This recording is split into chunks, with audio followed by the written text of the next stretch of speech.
Assalamualaikum warahmatullahi wabarakatuh. Salam jumpa dengan saya Husni Kiram, pengampu mata kuliah Pendidikan Pancasila di Diploma 3 Keperawatan Stikes Aisyah Palembang. Mata kuliah kita dengan kode WAT 1022 dengan kredit semester atau dengan 2 SKS.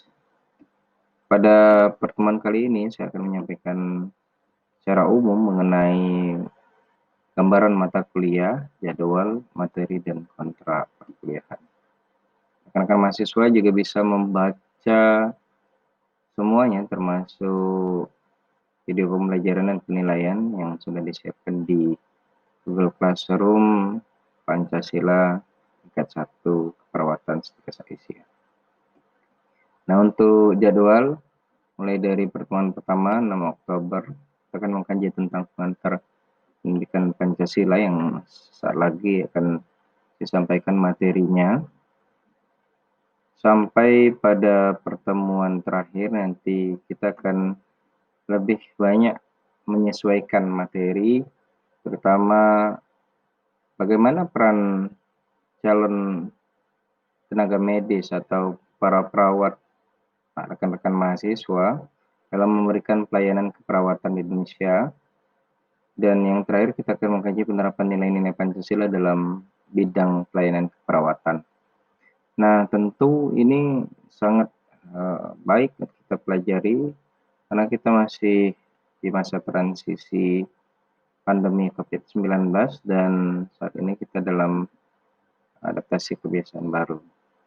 Jadi, rekan-rekan mahasiswa silakan baca sendiri nanti atau dilanjutkan membaca substansi materi dan jadwal perkuliahan kita. Jika memang ada yang ingin ditanyakan, boleh sampaikan saja nanti melalui WhatsApp group atau melalui forum Google Classroom. Nah, selanjutnya saya akan menyampaikan pengantar mata kuliah pendidikan Pancasila. Tampilan sebenarnya rapi ya, tapi ini sebenarnya tidak masalah. Saya awali dengan mengucapkan selamat bagi rekan-rekan mahasiswa yang telah memilih di 3 Keperawatan Stikes Aisyah Palembang. Tentu pilihan tersebut adalah pilihan sesuai dengan hati nurani dan semoga dapat menyelesaikan tugas tadi dan yang lainnya tepat waktu dan segera menyandang gelar ahli media keperawatan di kampus tercinta. Untuk selayang pandang kampus Stikes Aisyah Palembang, silahkan rekan-rekan lihat dan simak melalui video di Google Classroom yang sudah saya siapkan. Rekan-rekan mahasiswa, saya akan memulai pada pertemuan kedua ini kita akan mengkaji tentang latar belakang pendidikan Pancasila. Jadi nanti akan ada 3 kajian utama dari materi pengantar Pancasila ini atau bab 1 pendahuluan. Yang pertama kita akan belajar tentang latar belakang pendidikan Pancasila. Kemudian yang berikutnya kita akan mengkaji juga apa saja ruang lingkup dari pendidikan Pancasila. Lalu yang terakhir kita akan mengkaji mengenai landasan pendidikan Pancasila itu sendiri. Baik, kita langsung saja masuk ke materi yang pertama. Untuk materi yang pertama, apa yang melatar belakangi sehingga pendidikan Pancasila ini menjadi mata kuliah wajib bahkan prasyarat untuk melanjutkan mata kuliah lain di program studi kita. Sebenarnya bukan hanya di program studi di 3 keperawatan. Hampir di semua program studi kampus yang melaksanakan mata kuliah pengembangan kepribadian, di mata kuliah kita ini termasuk dalam kelompok mata kuliah pengembangan kepribadian, di mana tidak terpisah jika di 3 keperawatan ada juga pendidikan kewarganegaraan. Tetapi bidang kajian untuk mata kuliah kita ini memang fokus pada bagaimana Pancasila itu dapat diimplementasikan termasuk dalam dunia kampus atau secara kajian akademik di kampus. Yang pertama, pentingnya Pancasila dalam dunia pendidikan itu, secara ilmiah bahwa Pancasila itu terbukti ya, atau dalam kajian ini bahwa Pancasila itu adalah sebuah pengetahuan. Mengapa bisa dikatakan sebagai pengetahuan? Karena memang Pancasila memenuhi syarat sebagai sebuah pengetahuan. Apa yang menjadi alasan dari Pancasila sebagai sebuah pengetahuan?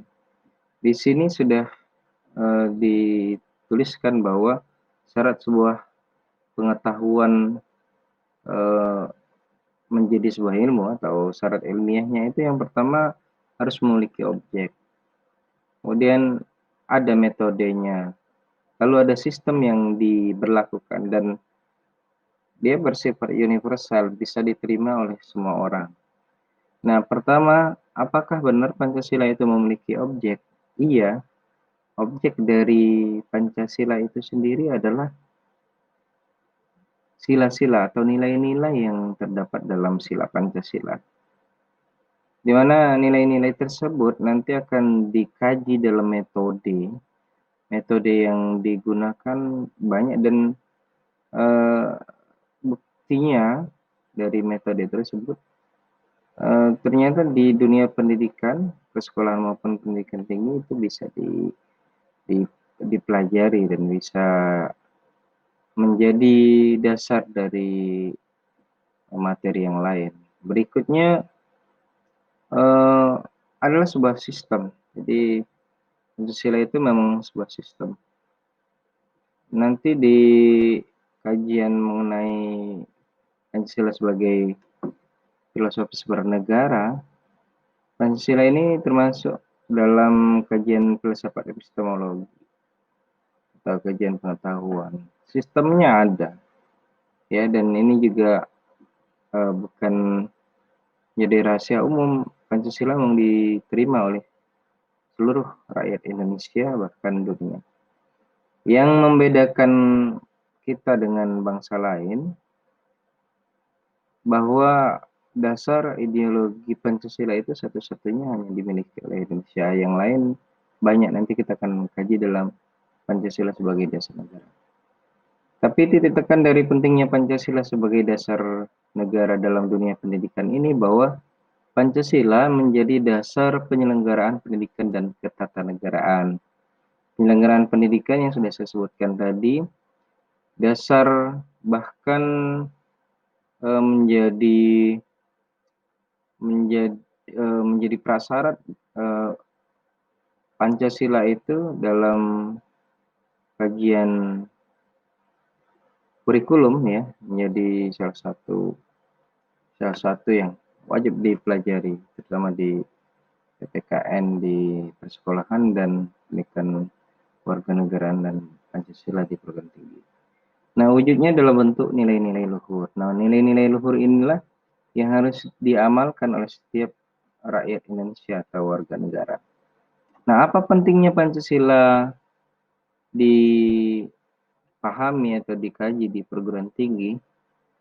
Pentingnya karena menuntut adanya perbaikan dalam selama ini rancangan perkuliahannya kan monoton ya, sehingga perlu ada strategi khusus, di mana strategi ini dianalisis secara objektif ilmiah, sehingga dapat menemukan hakikat dan kebenaran Pancasila sebagai dasar negara, ideologi, dan pandangan hidup bangsa, sampai pada filsafat bernegara, cita-cita, dan tujuan bangsa Indonesia. Tentu ini sudah dipelajari sebelumnya di sekolah. Saya akan melanjutkan kajian yang kedua dari Pancasila sebagai eh, penting dikaji dalam dunia pendidikan gitu ya.